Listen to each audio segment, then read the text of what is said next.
नमस्कार, मी संघर्ष होकरे आणि आपण पाहतात झकास मराठी।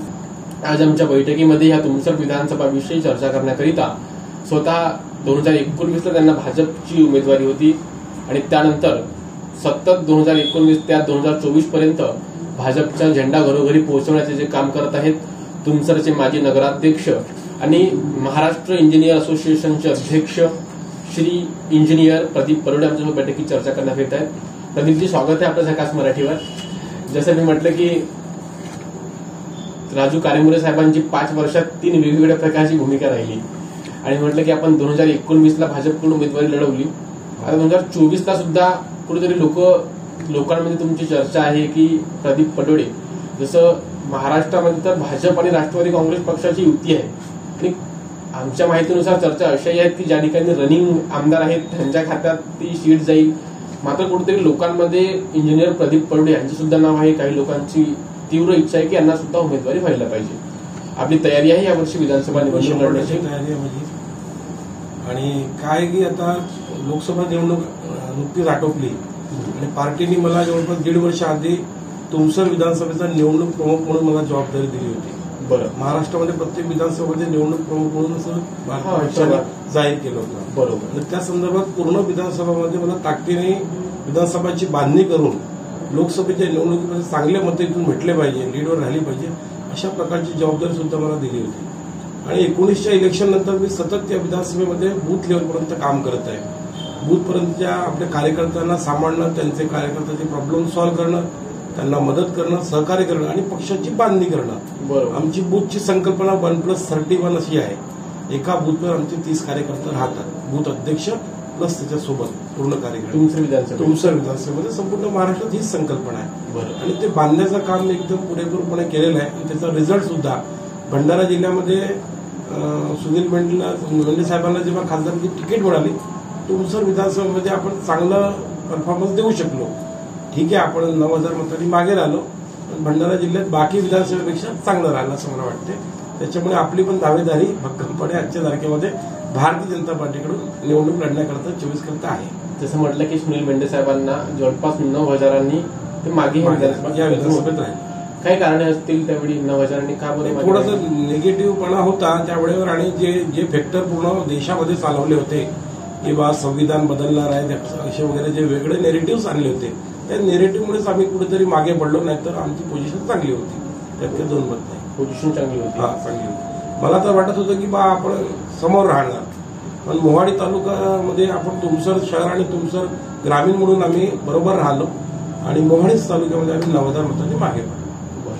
जसं माजी आमदार चरण वाघमारे यांनी सुद्धा काँग्रेसचे प्रशांत परोडे यांना समर्थन दिलं, त्याचा सुद्धा परिणाम त्यांच्या लीडवर झाला असं आपल्याला वाटतंय का? नाही, मला तर असं काही वाटत नाही की तसं झालं असतं तर त्यांची जर सोच होती किंवा चरण वाघमारेने जर त्यांना समर्थन दिलं 30-35 हजारांनी हा विधानसभामध्ये बीजेपी मागे राहील, तसं चित्र काहीच झालं नाही। म्हणून तसं झालेलं नाहीये, फक्त जे नेरेटिव्ह वरून सेट करण्यात आले होते काँग्रेसकडून त्याचा इफेक्ट पडला असं मला वाटतं। बरं, इथं जरी सुनील मेंढे यांची परफॉर्मन्स 2019ला आपण भाजपकडून विधानसभा निवडणूक लढली आणि त्यावेळी जवळपास आपल्याला 33,457 आपण त्या ठिकाणी मतं घेतली आणि आपल्या मतांपेक्षा अधिक म्हणजे जवळपास 53,733 आपला पराभव झाला। काय असतील कारण 2019ला काय झालं की जवळपास आपण 53,000 मतांनी पराभव आपला? काय झालं तेव्हा असं नव्हतं की म्हणजे भारतीय जनता पार्टीकडून विद्यमान तत्कालीन आमदार चरण वाघमारे तेव्हा होते। बरोबर। आणि मला शेवटच्या दिवशी तिकीट देण्यात आली होती, म्हणजे महाराष्ट्रातली 288 तिकीट माझी डिक्लेअर झाली। तेव्हा पूर्णपणे अशी तयारी होती नाही आणि ते आमदार असल्यामुळे त्यांनी पूर्ण तयारी केली, पूर्ण कार्यकर्ते त्यांच्याकडे चालले गेले होते। 100% त्यांनी फॉर्म भरायची तयारी केली। फॉर्म भरण्याच्या दिवशी मला 10:30 वाजता तिकीट डिक्लेअर झाली होती। त्याच्यामुळे कार्यकर्त्याचा तेवढा सपोर्ट भारतीय जनता पार्टीचा तेवढा माझ्यासोबत नव्हता, पण भारतीय जे निष्ठावान कार्यकर्ते माझ्यासोबत होते आणि त्यांच्यामुळे आपण ते निवडणूक लढलो आणि पूर्णपणे तयारी नसल्यामुळे तेव्हा तसा तो फटका बसला। बरं, आम्हाला दिलेल्या मुलाखतीमध्ये माजी आमदार चरण वाघमारे म्हणाले की 2019ला सुद्धा भाजपकडून त्यांचीच तयारी होती आणि जनता के सन्मान में भाजपा मैदान में असा नारा सुद्धा ते विधानसभा निवडणुकी दरम्यान लावत होते।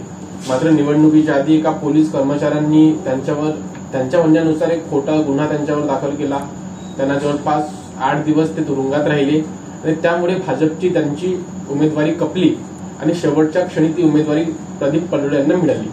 ते असे म्हणाले की जर त्यांना त्यावेळी असं वाटलं की भाजपमध्ये लोकशाही नाही आणि भाजपमध्ये सर्वसामान्य कार्यकर्त्याचा सन्मान होत नाही, त्यामुळे त्यांची उमेदवारी त्यावेळी कटली. काय आपले यावर मत? नाही, असं नाही आहे किंवा त्या प्रसंगामुळे कटले म्हणून. पूर्ण 5 वर्षामध्ये त्यांनी कुठेतरी पक्षविरोधातच काम केलं असं चित्र एकंदरीत दिसत आलेलं होतं. कसे किंवा वेळोवेळी पक्षाच्या विरोधामध्ये बोलणं, जसं बांधकाम मंत्र्यांच्या विरोधामध्ये त्यांनी बोलले होते, मुंबईचा काहीतरी एक विषय होते, बाकी विषय पण, आणि पक्षाचे जे काही ध्येय धोरण होते त्याच्यामध्ये कुठेतरी ते कमी पडले असतील. आता पक्ष लेवलवर ठरवतात किंवा तिकीट ते कशामुळे कापतात आणि काय करतात ते, पण ते पक्षाच्या कारकिर्दीमध्ये ते कामामध्ये कुठेतरी मला असं वाटतं की ते बरोबर नव्हते. आणि तो पण कांड झाला, तो पण मधलाच जो कांड झाला होता की त्या कुठेतरी आक्षेप आला याच्यामध्ये आणि ते आरोप प्रत्यारोप झाले, ते तुरुंगात गेले, त्याच्यावर पक्षाने तो निर्णय घेतला. त्याच्यात आता आपण मी खूप डिटेलमध्ये पक्षाने कुठल्या कारणामुळे त्यांची तिकीट कापली ते त्याच्यावर पक्षाचे वरिष्ठ लोक सांगू शकतील. बरं. आणि त्यामध्ये राजू कारेमोरे यांचा विजय झाला आणि ते विधानसभा क्षेत्राचे आमदार झाले. 2019 ते आज 2024 पर्यंत मी म्हटलं की त्यांची 3 वेगवेगळ्या प्रकारची भूमिका राहिली. ते 2 सरकारमध्ये सत्तेत राहिले. कसा राहिला त्यांच्या 5 वर्षाचा कार्यकाळ? तुम्ही जसं बोलताय किंवा 3 वेगवेगळ्या, म्हणजे ते खरं आहे की पहिले ते आघाडीमध्ये सरकारमध्ये होते, नंतर ते काही काळ विरोधामध्ये होते, नंतर ते आता महायुतीसोबत होते. बरोबर. एकंदरीत पाहिलं की त्यांचा कार्यकाळ आघाडीच्या सोबतही त्यांनी जे कामं केलं, खूप असं ऍक्टिव्ह कामं आता दिसले नाही तेव्हा. पण त्याच्यानंतरचा कार्यकाळ थोडा कमजोर. पण महायुती सरकारमध्ये जेव्हा ते सामील झाले तेव्हा महायुती सरकारमध्ये म्हणा देवेंद्रजी, अजित पवार आणि नंतर शिंदे सरकारमध्ये जेव्हा शाही सरकार बसल्यानंतर कामं थोडी चांगली केली त्यांनी, असं म्हणायला काही हरकत नाही. कामाची गती वाढली आता, पण आधीचे 2-3 वर्ष कामाची गती संत गती होती. त्यांच्या 5 वर्षाचा कार्यकाळ ठीक राहिला.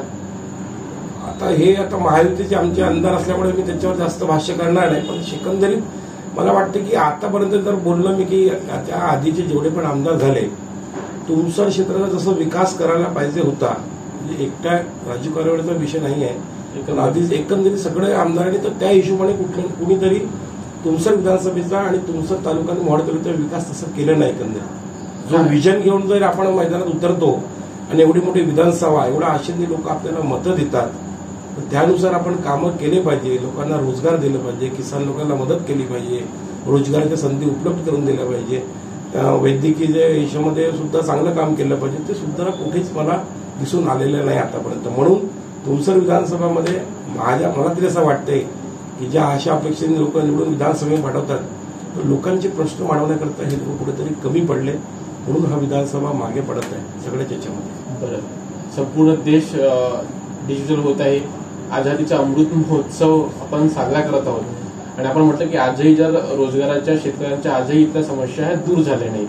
काय मुख्य समस्या आहेत त्या ठिकाणी विधानसभा क्षेत्रात? साहेब, कसं आहे की आता आपल्या माहितीकरता जर सांगितलं तर तुमसर विधानसभेमध्ये वैनगंगा नदी आणि बावनथडी नदी हे दोन्ही नदी मिळून जवळपास तुमसरच्या विधानसभेला 108 किलोमीटर पेरीफेरी मारतात. सिंचनाच्या मुबलक 108 किलोमीटर ते झालं. एक सूर नदी म्हणून मोहाडी तालुक्यातून टोकावर निघतो आणि ते विधानसभेच्या टोकावर संपतो. ते 54-56 किलोमीटर ते आहे. 108 आणि 56चा विचार केला तर एवढा मोठा पाणी आपल्याकडे मुबलक असल्यानंतरही आपण आजही किसान लोकांच्या प्रश्नाबद्दल लढतो आहे. त्यांना आपण 2 वेळेचा उपजीविका काढण्याकरता पाणी उपलब्ध करून देऊ शकलो नाही. ही का शोकांतिका नाहीये? 108 किलोमीटर नदी, 154 किलोमीटर ही नदी, त्याच्यावर जर छोटे छोटे बंधारे जरी बांधले असते तर आज आमच्या किसान बांधवांनी कमी कमी 2 वेळची फसल तरी घेतली असती. पण ते आजही त्याच्यातून वंचित आहेत. आज एवढ्या मोठ्या क्षेत्रामध्ये बावनथडी धरण झाला, पण त्याच्यातून किती 20% नदी सेकंड टप्प्यामध्ये, सेकंड टाइम आपण वलित करतो.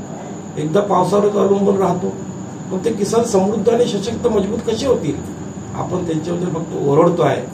आज तुमसर तालुक्यामध्ये, तुमसर तालुका आणि मोहाडी तालुक्यामध्ये आज हा तलावाचा जिल्हा म्हणतो आपण. किती मोठे मोठे तलाव आहेत, पण या तलावाला भरण्याकरता किंवा तलावाला एकमेकाशी जोडून त्या किसान लोकांना हजारो हेक्टर शेती वलित करण्याकरता आपण काय व्यवस्था केली? कोणीच नाही केली. याच्यावर तुम्ही काय व्यवस्था करत नाही?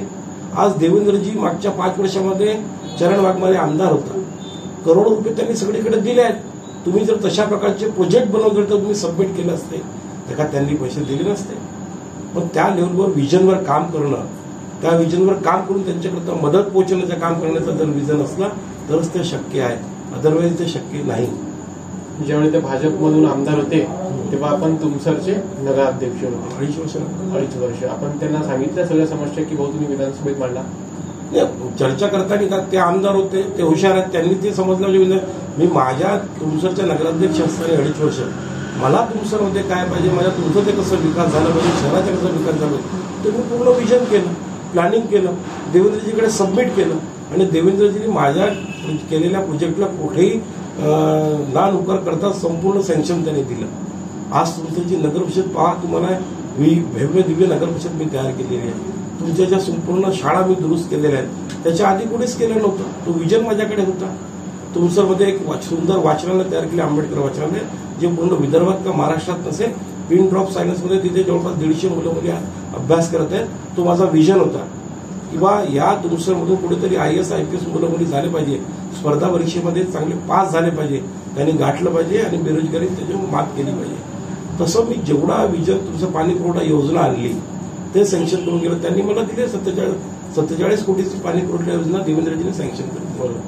आज ते मी माझ्या कारकिर्दीमध्येच पाणी मी वांगीवर त्याचं तयार केलं आणि तिथून पाणी तुमसरात आणलेलं आहे. पण आता 2.5 वर्ष कार्यकाळामध्ये प्रशासक बसले असल्यामुळे संथ गतीने सुरू आहे. पण माझ्या काळात पूर्ण मी टँक उभे केले, सप्लाय सुरू केलं, पाणी देणं सुरू केलं. ज्या तुमसर शहराला तेव्हा कमीत कमी 10 15 टँकर लागत होते पाणी द्यायला उन्हाळ्यामध्ये, आज तुमचं शहराला टँकर मुक्त करण्याचं काम मी केलं आहे. आज एकही टँकर पाणी लागत नाही कुणाला. जर तिथून सप्लाय जर बरोबर असला आणि आमची यंत्रणा जर बरोबर काम करत असली तर आज आपण 2 टाइम पाणी देऊ शकतो. पण मधल्या काळात कुठेतरी प्रशासक बसला, त्यांनी लक्ष दिलं नाही, कॉन्ट्रॅक्टरनी लक्ष दिलं नाही. त्याच्यामुळे आता हायगे झाली आणि त्यांना उशीर लागत आहे. तो स्वप्न पूर्ण होईलच की आपण 2 टाइम पाणी देणारच लोकांना. त्याला कालावधी थोडा 2-4-5 महिन्यामध्ये पूर्ण झाला. 5 वर्षात कोणती कामं राहिली जी तुम्हाला करायची होती पण वेळेअभाव तुम्ही करू शकले नाही? 5 वर्षामध्ये सर मला 2.5 वर्ष फक्त देवेंद्रजीचा साथ मिळाला, म्हणजे सरकारचा साथ मिळाला. बरोबर. आणि 5 वर्षामध्ये जवळपास मी 750 रस्त्यांनी नाल्या छोटे केले, गावामध्ये जे गरज होती. मोठे मोठे प्रोजेक्ट सुद्धा केलेले आहेत. पण माझा एक असं स्वप्न होतं की हा बाजारपेठला जागा नाही आहे आणि तुमसरचा मी CDP 1992 मध्ये CDP तयार झाला होता, CDPR तयार झाला होता. तुमसरचा प्रोजेक्ट रिपोर्ट तयार झालेली, सिटी डेव्हलपमेंट प्लॅन तेव्हापासून तयार झाला नव्हता. सिटी डेव्हलपमेंट प्लॅन तयार करण्याचं मी काम केला. तेव्हा माझ्यासमोर असा प्रश्न आला की तुमसरची हद्दवाढ ती झालेली नव्हती आणि तुमसरची हद्दवाढ करण्याकरता मी तो तयार केला.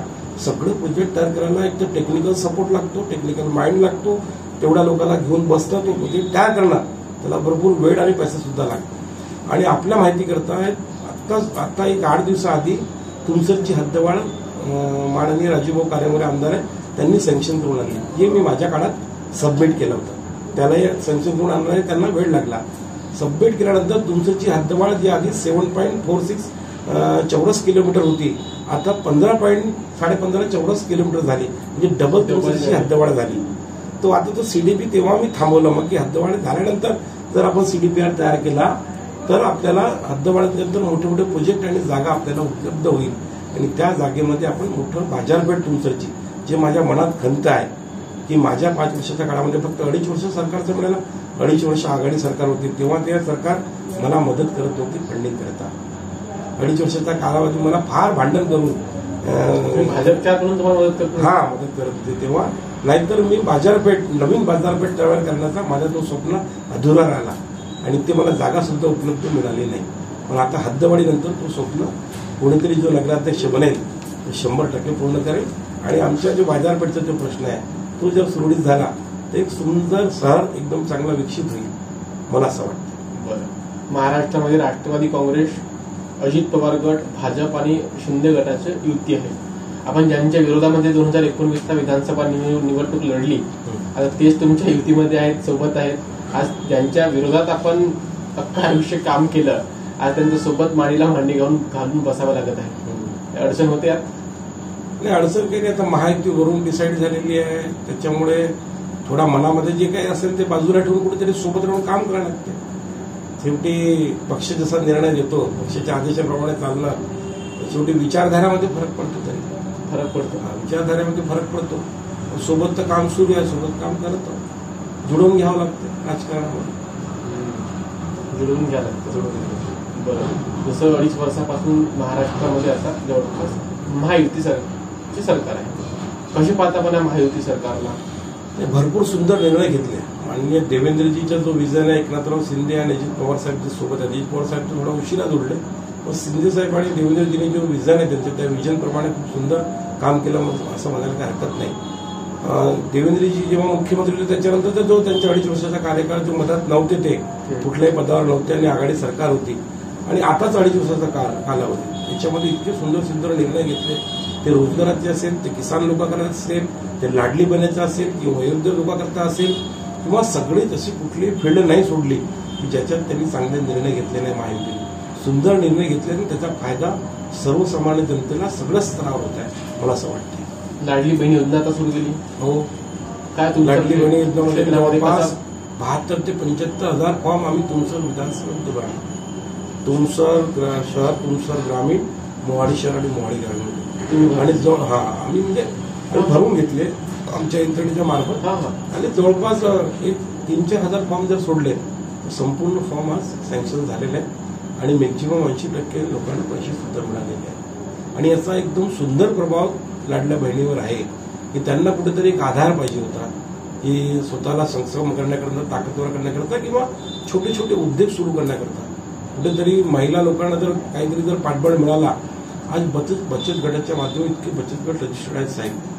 मी आपल्याला सांगतो, नगर परिषदेमध्ये जेव्हा 5 वर्ष नगराध्यक्ष होतो, तुमचं नगर परिषदेमध्ये बचत गटचे मेळावे लावले, अधिकाऱ्याला बोलवलं, त्यांना फंडिंग कसं होईल तो काम करण्याचं मी पहिल्यांदा काम केलं. त्यांना माहीतच नव्हतं की असं पण होऊ शकते. कस्तुरबा शाळेमध्ये त्यांची 2 दिवस प्रदर्शनी लावली, 2दा लावली. त्यांच्या हाताने बनवलेले तिथे वस्तू प्रदर्शनीमध्ये लावून ते विक्री करण्याकरता त्यांना मार्केट उपलब्ध करून दिलं. आणि त्यांना भरपूरसा बँकेकडून, बँक ऑफ इंडिया असेल किंवा अजूनही बँक होते, त्यांना बोलवून माननीय कलेक्टर साहेब, दिवसे साहेब होते तेव्हा त्यांच्याशी चर्चा करून त्यांच्या बैठकीवर त्यांना फंडिंग करण्याचं सुद्धा काम केलं, मजबूत करण्याचं काम केलं. तर कुठेतरी त्या बहिणी सुद्धा काम करण्यात तयार आहेत, बचत गट सुद्धा काम करण्यात तयार आहेत. तशा प्रकारचं त्यांना बेकिंग देणं, सपोर्ट देणं, त्या यंत्रणेमध्ये त्यांना इन्व्हॉल्व करणं आणि त्यांना समजून सांगितलं 100% ते सक्षम आपल्या पायावर होऊ शकतं. ह्या लाडल्या बहिणी आता 24च्या विधानसभेला महायुतीसोबत राहतील असं वाटतं तुम्हाला? बिलकुल 100% राहतील, 100% राहतील. खुश आहेत ते. त्याच्यामध्ये पुढे पक्ष खुश आहेत. त्यांना जे पैसे मिळत आहेत आजच्या तारखेमध्ये 1,500 रुपये महिन्यात त्यांना मिळत आहेत, 3,000 रुपये त्यांच्या खात्यामध्ये आले. ते आनंदित आहेत की आम्हाला कुठेतरी सरकारने आमच्याबद्दल विचार केलाय. का महिलामध्ये एज्युकेटेड महिला आहेत, 10वी 12वी ग्रॅज्युएशन आहेत, लग्न झाल्यानंतर ते घर सांभाळतात. त्यांना कुठेतरी अशा प्रकारचं जर आज आर्थिक मदत मिळाली तर ते त्यांच्या भविष्याकरता काहीतरी योजना तयार करून छोटे छोटे उद्योगधंदेवांना किंवा मुलाबाळाला शिक्षण करता ते मदत करू शकते. काँग्रेस आणि भंडारा जिल्ह्याचे काँग्रेसचे प्रदेशाध्यक्ष नाना पटोले हे महायुती सरकारवर आरोप करतात की लोकसभा निवडणुकांमध्ये मतांची कळकी झाल्यामुळे आता बहिणीला लाडकी बनवल्यासारखं. नाही, असं काही नाही, असं काही नाही. ते त्यांच्या हिशोबाने कुठेतरी आता काय करणार, त्यांच्यावर आता त्यांच्या डोक्यावर दडपण आलेलं आहे की लाडली बहिणीच्या अंतर्गत बहिणी पण आमच्यासून दूर झाल्या, काहीतरी असं स्टेटमेंट द्यायचं आणि गुमराह करण्याचं काम ते मतदारांना करत आहेत. असं काहीच विषय नाही आहे. नाना भाऊ जसं आपण पाहिलं की नानाभाऊंचे कार्यकर्ते आणि काँग्रेसमधील लोक, नानाभाऊ पटोले हे महाराष्ट्राचे भावी मुख्यमंत्री आहेत, त्यांना महाराष्ट्र यावर्षी मुख्यमंत्री बनवणार आहे असं सुद्धा त्यांच्यामध्ये चर्चा आहे. आणि ते नानाभाऊ पटोले ह्या भंडारा जिल्ह्यामधूनच येतात आणि तुमच्या बाजूला त्यांचं विधानसभा क्षेत्र साकोली लाखनी विधानसभा क्षेत्र आहे. तुम्ही अगदी शेजारीच त्यांचे आहात. काय आहेत तुमच्या याबरोबर? कसं आहे की आता प्रदेशाचे अध्यक्ष आहेत. प्रत्येक पक्षातल्या लोकांना वाटतो, कार्यकर्त्यांना, की त्यांच्यामधला जो कोणी नेता आहे तो प्रदेश अध्यक्ष आहे तर तो मुख्यमंत्री झाला पाहिजे म्हणा किंवा मुख्यमंत्र्यांच्या खुर्चीपर्यंत गेलं पाहिजे. तर त्यांच्या पक्षाचा निर्णय ते ठरवतील आणि ते मुख्यमंत्री तर तेव्हाच बनतील ना किंवा सत्तेमध्ये तेवढ्या सीटा निवडून येतील. त्यांची आघाडीमध्ये काय स्थिती आहे ते आपणही बघतोय. पण तो विषय नंतरचा विषय आहे की ते कार्यकर्त्याचे भावना राहतातच. त्या भावनावर त्यांनी विचार केला पाहिजे. आणि आता पाहू काय परिस्थिती राहील समोर. त्या तुलनेवर सीटा भेटले तर विचार होईल त्यांचा. पण त्याचे कार्यकर्ते करतील, पक्ष करेल. 24ला लढण्याची फुल तयारी आहे. माझी तयारी पूर्ण आहे. पक्षाने तिकीट दिली तर 100%, महायुतीला तिकीट मिळाली तर तयारी आहे. तुम्ही म्हणाल की मी अपक्ष लढणार का तसं माझी अपक्ष लढण्याची तयारी नाही. मी भारतीय जनता पार्टीचा सैनिक आहे. जसं जसं पक्ष मला आदेश देते त्या लेवलवर मी 100% खरा उतरण्याचं मी काम करतो. पक्षाच्या विरोधात बोलणं, पक्षाच्या विरोधात काम करणं असं मला जमत नाही. पक्षाच्या जेव्हा जेव्हा त्यांनी मला जशी जबाबदारी दिली तेवढी मी पार पाडली. मी जिल्हाध्यक्ष होतो, आता विधानसभेचा प्रमुख होतो, नगराध्यक्ष 2014 मध्ये मी पण तिकीट मागितली होती, मला नाही मिळाली. तर मी पक्षाचं काम केलं, ताकदीने काम केलं, पक्षाचं आमदार झाले, आमदार बनवले. हा, तेव्हा आपण काम केलं. त्याच्यानंतर मला नगराध्यक्षाची तिकीट दिली पक्षाने, मी तेव्हा नगराध्यक्ष लढलो. माझ्यासोबत 15 नगरसेवक निवडून आणले. चरण भाऊ तुमच्या मुलाखतीत म्हणाले की पण ताकदीनं प्रदीप पडळेंना त्यांचं काम केलं आणि त्यांना नगर परिषदचे अध्यक्ष म्हणून आपण निवडून आणला. असं आहे, कसं आहे की कार्यकर्ते सगळे भारतीय जनता पार्टीचा कोणी जर असा म्हणत असेल की मी जर नगराध्यक्ष झालो तर मी माझ्या बलबुद्धीने झालो असा विषयच राहत नाही, किंवा ते आमदार झाले तर त्यांच्या पॉप्युलरिटीमध्ये झाले किंवा त्यांनी असं राहिला. भारतीय जनता पार्टी रूट लेवलवर काम करणारी कार्यकर्त्याची पार्टी आहे आणि जो कोणी पदाधिकारी पक्षाकडून तिकीट देऊन येतो त्यांना निवडून आणण्याकरता ते काटेकोरपणे लक्ष देतात. प्रत्येक कार्यकर्त्याची ताकद आहे, सगळ्यांनीच मदत केली. माझे पण सामाजिक काम आहेत. मी स्वतः साहेब मला 100% राजकारण जमत नाही. मी 20% राजकारण आणि 80% समाजकारण करणारा माणूस आहे. त्याच्या आधी साहेब मी एवढ्या वर्षापासून माझी चॅरिटेबल ट्रस्ट आहे. मी 14 वर्ष मोफत ट्युशन क्लासेस चालवले, सतत चालवले. गरीब विद्यार्थ्यांना शिकवण्याचं काम मी करतो, कारण की मी गरिबीतून आलेला माणूस आहो. शिक्षणामध्ये कधीतरी मी सुद्धा लोकांकडून मदत घेऊन शिकलेलो आहो. माझी आर्थिक परिस्थिती फार वाईट होती. तिथून जेव्हा मी आलो तर मला एक आवड आहे की गरीब मुलांना शिकवलं पाहिजे. तर आपल्या माहिती करता 14 वर्ष मी मोफत ट्युशन क्लासेस चालवतो आणि त्यांच्याकडे एकही पैसे. माझ्याकडून शिकलेले मुलं आजी इंजिनियर, डॉक्टर आणि चांगल्या पदावर आहेत. कोरोना काळामध्ये ते बंद झाले. त्याच्यानंतर आता मी एक ॲप आणला मधल्या काळामध्ये. मागच्या वर्षी एक एज्युकेशन ॲप मी पोरांना 25,000 मुलापर्यंत फ्री ऑफ कॉस्टमध्ये त्यांना ट्युशन आता मी देऊ शकत नाही म्हणून ते घरी मोबाईलवर ट्युशन घेऊ शकत शिकतील असं मी ॲप आणला 5वी ते 10वीच्या मुलांना. आणि 7,000 रुपये त्या ॲपची कास्ट होती. त्यांना मी फ्री ऑफ कॉस्ट 25,000 मुलांना त्यांच्या घरोघरी शाळेत पोहोचवून दिलेलं आहे की त्यांनी सायंकाळी जाऊन, कारण की ट्युशन करणं फार कठीण होते, पैसा त्यांच्याकडे राहत नाही. आई वडिलांच्या मोबाईलवर ते संध्याकाळी गेल्यानंतर तो ॲप इन्स्टॉल करून नागपूर नाही तर मुंबई, पुणे, नाशिकचे टीचर त्यांना फ्री ऑफ कॉस्टमध्ये ऑनलाईन ट्युशन मोफतमध्ये देत होते. ते ॲप सुरू आहे आता? हा, ॲप सुरू आहे आता. 2 वर्षाकरता दिला मी त्यांना, आताही सुरू आहे तो ॲप. त्यांनी रिइन्स्टॉल करावं, म्हणजे आता 2 महिन्याची गॅप मिळली म्हणून त्यांनी जर चालू केलं तर तो ॲप आताही सुरू आहे आणि पोरं तिच्यावर ट्युशन करतात. 1,000 व्हिडिओ आहेत त्याच्यामध्ये शिकवलेले सगळं वेगवेगळ्या विषयाचे, इंग्रजी, सायन्स आणि मॅथमॅटिक्स हे 3ही विषयाचे ते चांगला अभ्यास करू शकतात. अशा प्रकारे मी ॲप इन्स्टॉल करून दिलेलं. शिक्षण क्षेत्राची तुम्हाला आवड आहे? मला खूप आवड आहे, कारण की माझा उद्देश आहे साहेब की घरी शिक्षणाला वाघिणीच्या दूध दावाने बोलवता. बिलकुल 100%. आणि या लोकांनी कुठेच काम केलं नाही. जी कोणी माझी आमदार असतील किंवा माझे खासदार असतील, कोणी असो, कुठल्याही पक्षाचे असो, त्यांनी शिक्षण क्षेत्रामध्ये तुमच्या विधानसभामध्ये कुठलंही काम केलं नाही, हा माझा निश्चित आरोप आहे. कुठे इंजिनिअरिंग कॉलेज नाही इथे, मेडिकल कॉलेज नाही इथे, वेगवेगळ्या शिक्षण संस्थांची काही उपाय व्यवस्था नाही आहे. सगळ्या मुलांना आजही नागपूरला, पुण्याला, इकडे तिकडे जावं लागतं शिकायला. जर याच्याने फक्त शिक्षण भेटत नाही हो तर या विधानसभा क्षेत्राची आर्थिक परिस्थिती सुद्धा चांगली होते. हजारो जर मुलं इथे इंजिनिअरिंग करता जर आले असते, तेवढा पैसा आमच्या मार्केटमध्ये आला असता, मुलं आले असते, आवड झाली असते मुलांना. ते सगळं काहीच नाही. सगळं मुलं बिचारे आज पाहायला तर ओसाड पडलेलं चित्र आहे. शिक्षणाच्या क्षेत्रामध्ये काय काम आहे?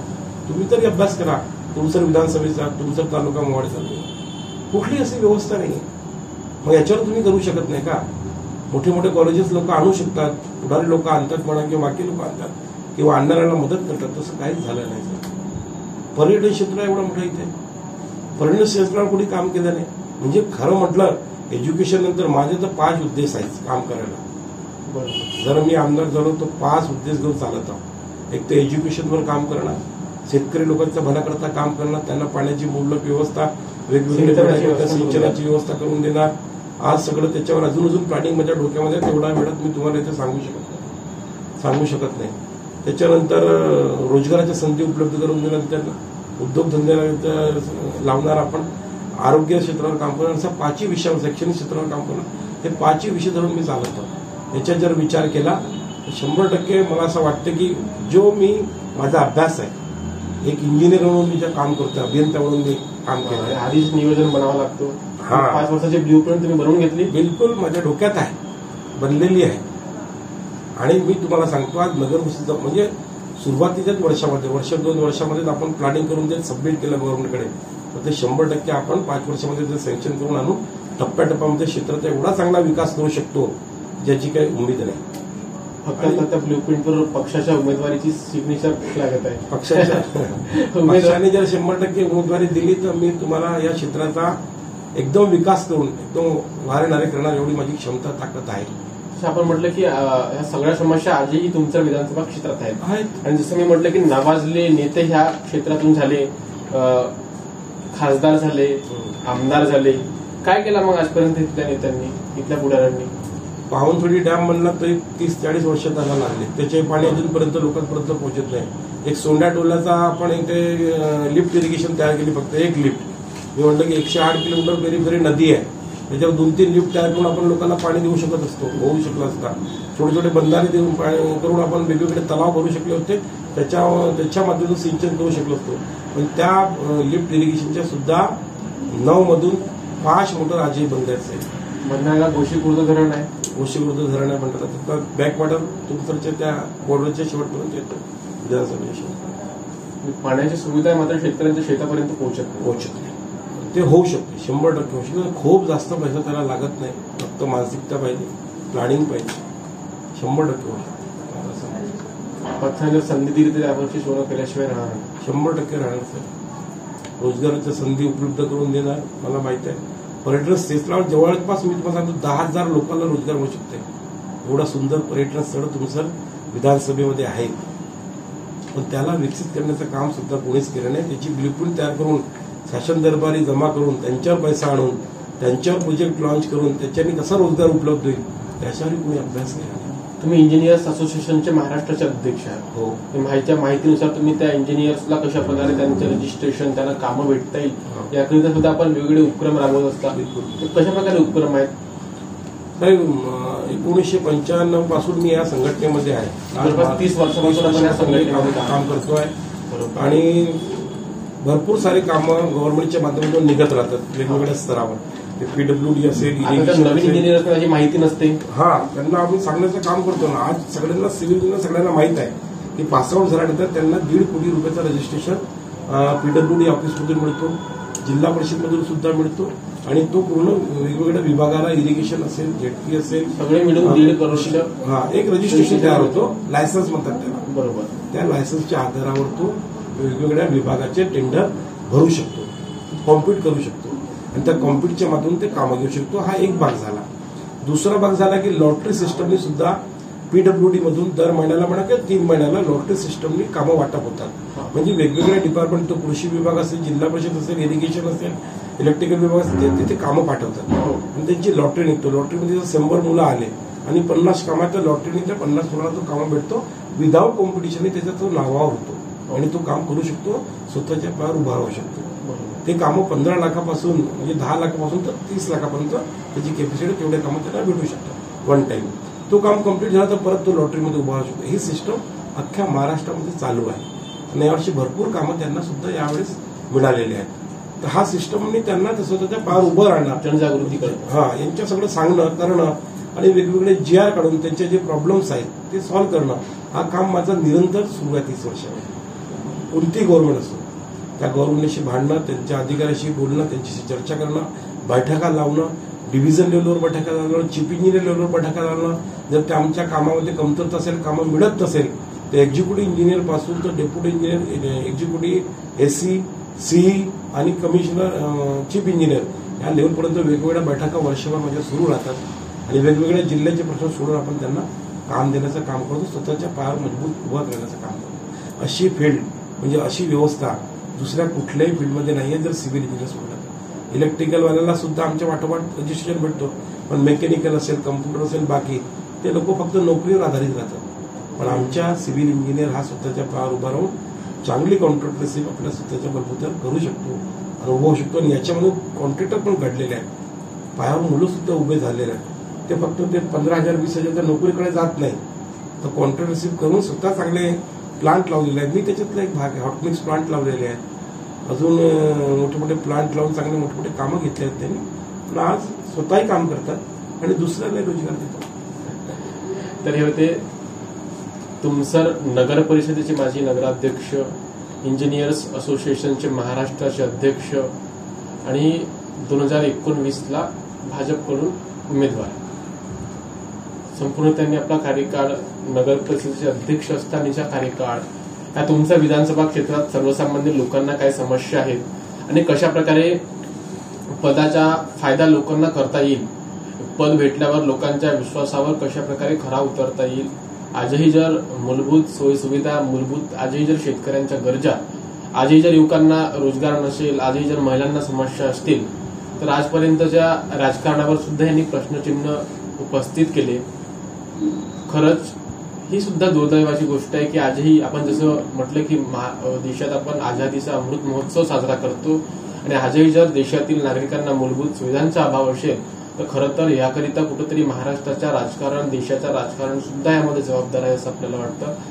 यांनी तुमच्या विधानसभा क्षेत्राची एकंदरीत पार्श्वभूमी ह्या मुलाखतीमध्ये सांगितली आणि जर पक्षाने भारतीय जनता पक्षाने जर इंजिनियर प्रदीप पडोळे यांना जर ह्यावर्षी 2024ची महायुतीची जर उमेदवारी दिली तर 100% या क्षेत्रातून महायुतीच्या उमेदवार म्हणून निवडून येऊन महाराष्ट्राच्या मुख्यमंत्री बनवण्याकरिता इथला हातभार ते ह्या ठिकाणी लावणार आहेत असं यांनी स्पष्टपणे सांगितलं. जर पक्षाने जर उमेदवारी दिली नाही तर शेवटी पक्षश्रेष्ठीचा जो निर्णय राहील तो यांना मान्य राहील. अपक्ष वगैरे हे काही लढणार नाही आणि ज्या ताकदीनं यांनी 2019ला विधानसभा निवडणूक लढली त्यामध्ये आणखी गती देऊन 2024ला जसं खासदार निवडणुकीमध्ये 9,000ची दरम्यान या ठिकाणी मागे राहिले. जवळपास 92,000 मतं सुनील मेंढे यांनी घेतली. तर 92,000मध्ये आणखी मतं काही अधिक करून 1 लाखाच्या वर यांचं टार्गेट ह्या वर्षी विधानसभा निवडणुकीमध्ये राहणार आहे. आणि अशा प्रकारे यांच्या मनात काय आहे ह्या विधानसभाविषयी, एकंदरीत सरकारवर कसे विचार करतात, महायुती सरकारविषयी काय आहे, त्या योजनांचा कशा प्रकारे सर्वसामान्य लोकांना, महिलांना फायदा झाला, समाजातील शेवटच्या घटकाला कशा प्रकारे न्याय देता येईल, ह्या सर्व विषयांवर आपण सविस्तर या आजच्या मुलाखतीमध्ये चर्चा केली. आपण झकास मराठी पाहत आहात आणि आजची मुलाखत शेवटपर्यंत पाहिली त्याबद्दल सर्व प्रेक्षकांचे मनापासून आभार. खूप खूप धन्यवाद.